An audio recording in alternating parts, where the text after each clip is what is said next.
watching Notepad. I'm your host, Ibrahim Sani. We are speaking about property sector for this year and what they're doing as a company for sustainability. Of course, we all know that the property sector might see some dramatic changes for this year following the glut of office properties, but might not be the same for the residential sector, particularly when you look outside of the Klang Valley. Joining me for this particular interview is Dato Wan Hashimi Al-Bakri, Wan Ahmad Amin Jafri. He is the CEO of Sime Darby Property, here to discuss what the ongoings are for his company. Dato Wan, thanks for taking the time to speak with us. I want to ask you a little bit about how the year has been for 2019 before we start about the planning for this year. Thank you very much, Ibrahim.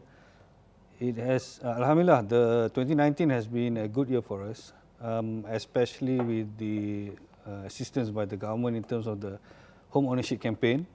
We've managed to actually enjoy good sales, and I think we are very fortunate because most of our products are actually landed properties, which is still in demand, and we've hit the sweet spots in terms of pricing, and that's why it is that you can see that our take-up rates in terms of the sales of our landed property has been very, very good. You know, it's really north of 80-85%. So for 2019, it has been a very good year. We actually, in terms of sales, we actually had two very successful campaigns, which we call Prime Time and Prime Time 8+. And we actually did over 4 months, on average, a sale of R1 billion. So in terms of residential sales for Sime Darby Property, it was a good year last year. Right. There's some news reports that say that the property market is going through some sluggish period for this year. Do you think that this is, I guess, true? Is it really sluggish? What is your opinion on this? I think, in a sense, it is true because, as I said, there are sweet spots, like you say, when you talk about good sales. But generally, in terms of high-rise is pretty bad. In terms of residential, the high-rise sales are pretty bad. And then we talk about office buildings, retails. There is, we are very well aware of the glut that's in the market. So I think because property the demand for property is a derivative demand. It all depends on the affordability, depends on the supply of products. So most developers are going to focus a lot on, I think this year, more on the affordable housing sector. What about you guys? Are you guys moving to this segment as well? It's not say moving. We actually already are sort of throwing those sort of products into the market. But I think it will be more in that range. We will actually put more of those products into the market. You see, for landed units, because as I said, we would actually be looking at the 700,000-800,000 for Sime Darby Property products. But there's also our affordable collection. Our affordable collection is anything below 500. We also have products of such nature that we're going to throw into the market this year. And we are even looking at stratified developments, high-rise residential products going for 500,000 and less. So, it's not that we're moving into affordable segment. That you weren't before, now you're moving in. It's actually now you're just adding more to that mix. Yes, that's right. How does this play towards the Sime Darby Group per se? Would Sime Darby Property add any, distinct strategy for the group at large? I think for as far as Sime Darby Property is concerned, when we talk about Sime Darby Group, we are no more part of the same group. You're listed yourself. Yeah, we are listed ourselves. Yeah. So, as a property group per se, you see, our strategy moving forward is we are looking more at breaking into the recurring income sector. to actually improve our revenue through recurring income. Because you see, when you look at the property or residential market, it's very cyclical, and this cycle is changing. It was probably 10 years ago, one cycle. Now it's getting less and less. It's even, it could even be 5 years. So we don't want. Talking about the cycle being shorter and shorter in terms of duration. Yeah, duration. And okay. then, so but we feel that we cannot be dependent on the market, too much in that cycle. When the market is up, we're enjoying good times, but when market is down, we sort of feel that we don't make so much sales. So what we plan to do is that we want to actually improve our recurring income, and we have actually decided to go into the industrial logistics sector. Yeah. But it's not a blue ocean kind of strategy. No, it's not a blue ocean. So you're fighting with a lot of competitors. Yes. So it's a new business. It's a new frontier for us. Admittedly, this is not something that we have been doing for many years. Yeah. We are very good at residential development. I think we are. But this strategy is a must. You were saying that it is a must. We have to go. Business. We have to go into the recurring to actually get our recurring income up. So the best at the moment, the opportunity lies in industrial logistics development, because the market is there, the margins are good, and we do have relationships with very good industrial and logistics players who can become who we're talking to, so that they can actually become our partners, and we can forge ahead together. So that is strategically, that's the way forward for us. We're going to actually improve our recurring income through build and lease products, especially industrial and logistics business through that business. Geographically is also important. How are you investing your time and your, I guess, capital? Is it mostly on the west side of Semenanjung? Is it more abroad? Is it big cities? At the moment we're still with it's the traditional sort of hotspots lah, Klang Valley, Johor. But even now Johor is very challenging, and Penang.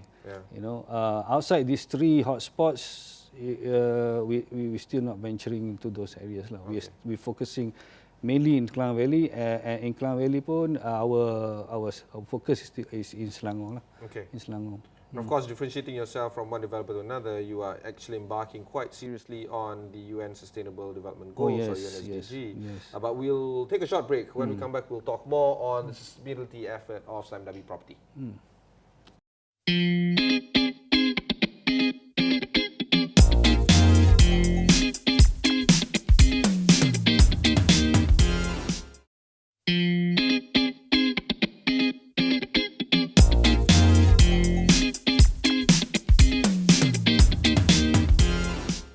Thanks for staying on with us. I'm with Dato Wan Hashimi of Sime Darby Property. Dato Wan, the first time we met was at the UN Sustainable Goal Development Forum. Yes. And it was a very interesting conversation because at that point in time, we were gathering a lot of business leaders and organizational leaders and how they implement their business and baking in sustainability into the operations.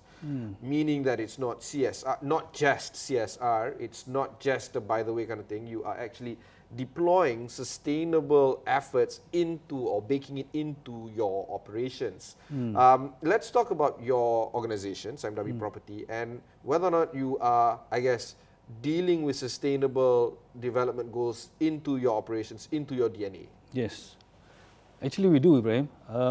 You see, we in Sime Darby Property started our sustainability journey 12 years ago, in 2007, when we actually merged. There was a huge merger, and then of the three big groups lah, which have now been decoupled. Decoupled. Yeah.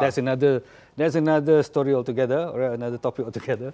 But as far as the journey for Sime Darby Property is concerned, even then, as part of the group, it started 12 years ago, and it's still a journey that we are embarking on. But the whole purpose is so that we actually integrate ourselves, our social responsibility with becoming stewards of the environment as well.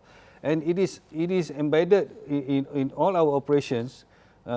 This journey started, and we actually in 2015, when the 17 SDGs were established, we crafted all our designs and products and services moving forward, and operations moving forward, based on those 17 SDGs. So you kind of like map that. Yeah, we mapped it. We mapped our activities and operations to all the 17 SDGs, and we're not claiming that we are the only ones who do it. I know there are other developers who actually are also mapping it with against the 17 SDGs as well, and we do it in our own unique ways. But I think what's important for us is that the commitment. The commitment by Sime Darby Property to actually become a leader in building sustainable communities is something that gave birth 12 years ago. We are still committed to it, and we are now embarking on our strategy frame 2030 goals for sustainability. Okay. Because we for the past 10 years we've been measuring all our achievements, and we want to move on. We want to actually do more and do better. Okay, let's talk about cost. Does being sustainable drive up costs for you guys? Well, it does. But I always believe that at the end of the day, it's so about. Was it worth it? It's well. Let me answer that this way. It's about value. I think the cost will drive the value up, and for us as an organization, it has been worth it in the sense that we have made a major breakthrough. Sime Darby Property is one of the constituents of the Dow Jones Sustainability Index. And we're the only developer in the country that has got that recognition. Yeah. Right. And the only other company in Malaysia that has got that recognition is Top Glove, which is not of course a property company. So to us, there is a testimony of all our efforts and all those years, and we've been on the DJSI for the last 2 years, and we're gonna actually we are committed to actually stay there. But of course, this is going to involve a lot of work. And when you talk about cost, initially we were very concerned about cost, because who wouldn't, right? Yeah, in terms of it did actually drive our cost of products up, and we were worried whether the market would accept, would value the sustainable elements or that we actually incorporate in our operations or design, even when we actually, it's not just in terms of product, but the whole township when we actually plan for it, right? So how was the market reaction, consumer reaction? I think it's very good. It was very good because you see, like, I think if you look at our flagship now is City of Elmina, Kota in Elmina, it has been we've been able to sell our products at a higher premium, and it's all taken up. The absorption rate of the market has been very good because of the not so much not only just because of the product itself being having attributes of in terms of sustainability, but the whole township itself. Yeah. We've planned the whole township to have in terms of placemaking, greens. We have cycling tracks. So it's well-being. So you're saying that consumers are sensitive towards sustainable efforts of a company. Are you also saying that they're ready to pay a premium for this sensitivity towards sustainability? I believe so. You see, I look at our market when it comes to demographic into basically two, the baby boomers and of course the millennials. And I believe the millennials are more sort of susceptible, are more in terms of prepared to pay for. The Greta Thunberg generation. Yes, that's right. So for sustainable values, the baby boomers need a bit of convincing. Example, when we talk about one of the things is in terms of construction is the industrial building systems, IBS. IBS. And one of the elements in IBS that will actually gives a high score is dry partition, dry walls. Yeah. But for baby boomers, that's not sensitive. No way they will accept a dry wall, because they would still hey, where's my privacy or something. But I think for the millennials, especially those who have been traveling, those who've been more exposed to the world, I think there will come a time when they will accept all these innovative new well, the baby boomers are the ones that have the deep cash, particularly if you want to buy a for now. Oh, I see. So you're banking for the future. Yeah, as well. I think it's for the future. It's for the future. All right. I believe the future of the property market rests on today's the millennials, and I also believe that the property market, the property business will change. It will not be like the business will not be like the way we do business today. It's going to be different. How different? I'm saying, you piqued my interest right now. Yeah. Well, I think or you're going to let your secrets out, and then all the other property of developers. Of course, I won't let note. my secret out. But the thing is, it's only. I think it's inevitable with the climate change, with what's happening around the world, and with the advent of technology, and especially ICT and the drive for IR 4.0. I believe that the property business or the model that we should be adopting will not be like today. I used to tell my strategy chief that there will be a time in future when a property developer doesn't even have any land. He just provides services. He's just a property developer of future is just a facilitator, a service provider. Yeah. You don't have to actually even. Well, that's a reality right now. The largest property developer in the world right now is Airbnb. Yeah. They don't own. Yeah. So the CEO of Airbnb doesn't own a house. Exactly. So that's what we call the disruption, right?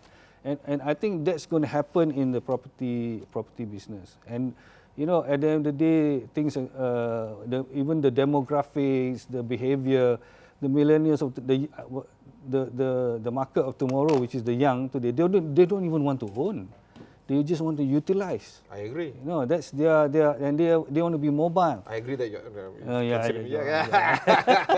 No, but this shifting of trend. Yeah. You see, not to out your age, but you're a baby boomer yourself. Yeah. There's not many baby boomers that think this way. Do you think that there comes a time when you really have to do a lot of persuasion for the folks of your generation, either your compatriots in your organization, your colleagues, your market, your consumers, because this is a reality. It's happening right now. People don't want to own, people want to utilize. The idea of taking long-term 30-year loan is no longer appealing itself.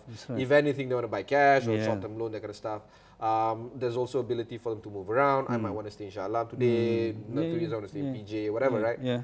So this shifting of changes of behavior is happening fast, it's happening real time. What you think you might not be a reality in the near term anyway. How do you move that paradigm of what you know or what you have been told before into this new age? Is there convincing a lot of work to be done? Well, I think when it happens, and then there are things that we, as you say, the baby boomers have to accept. Things will change. Because as I said, that's the only constant is change. Right? We have to embrace the change, and this change is not something that's going to happen. It's going to happen. It's already here. Yeah, it's already here. Yeah. So I think it would be unwise to ignore that and to be in a state of denial. It's unwise because today's baby boomers. When you look at the demographics, it's only a certain percentage of the population. The major bulk of the population is the Gen Ys, the Gen Zs, the millennials. And they are the ones who are going to be the future buyers. So and their psyche, their mindset, their preferences is already being displayed today. So if we want to be in business over a longer term, we have to be prepared for the future. We have to prepare for them. Because the issue is, of course, inflation rates. How cost of buying a house today is not the same as 30 years ago.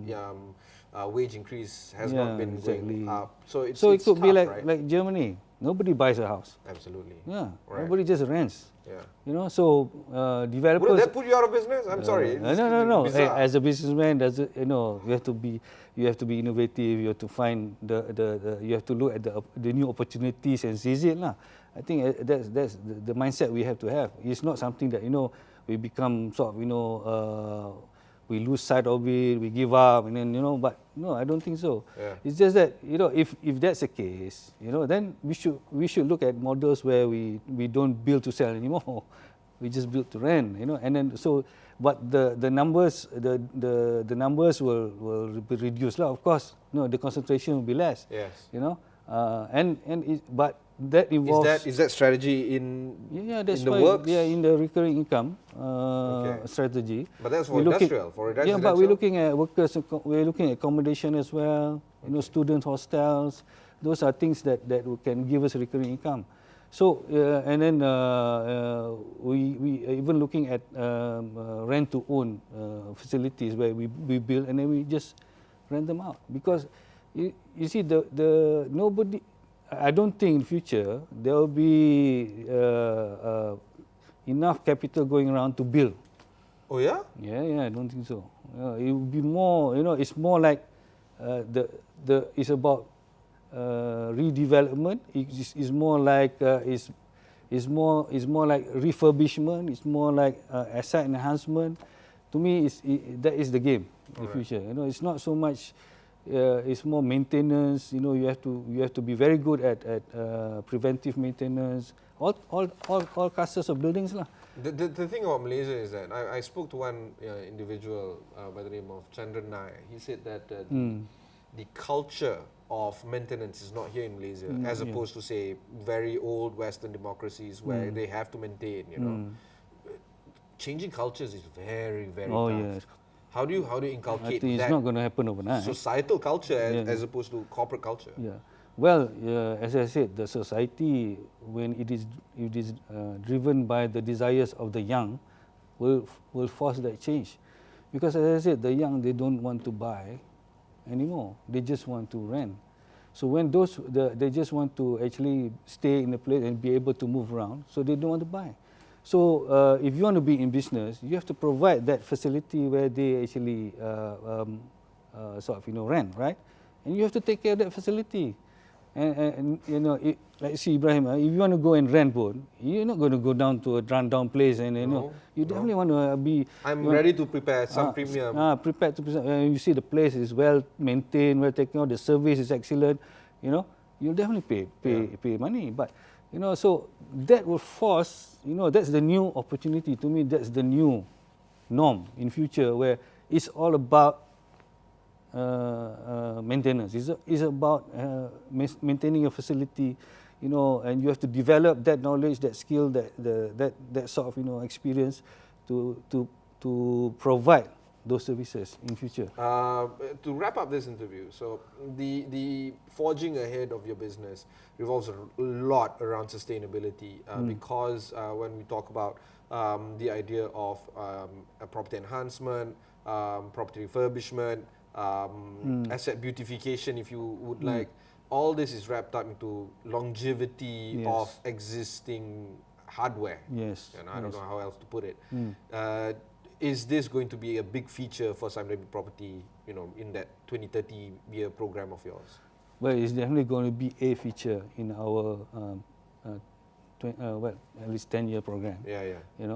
But in business, I say we cannot be so typecast also. Where there's an opportunity to actually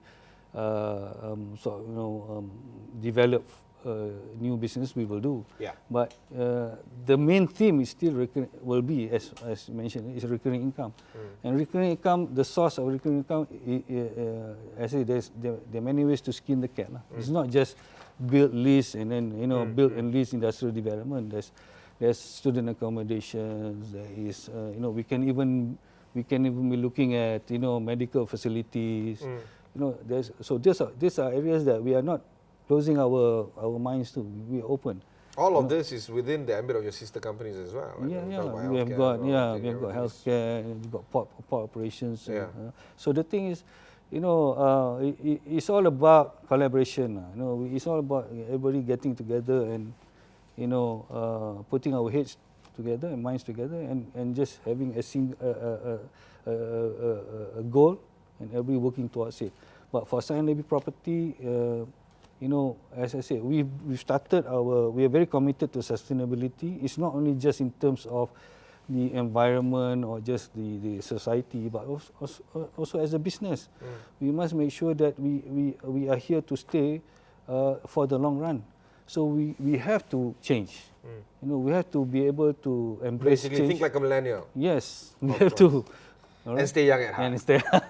That was my conversation with Dato Wan Hashimi Al-Bakri. He's the CEO of Sime Darby Property. If you've missed any part of this interview, just head on to AstroAwani.com, look for Notepad over there. You can watch this interview wherever you listen to your mobile devices. Just download our application as well as on podcast. Until then, thanks very much for watching and goodbye. Thank you. Thank you very much. All right. Thanks.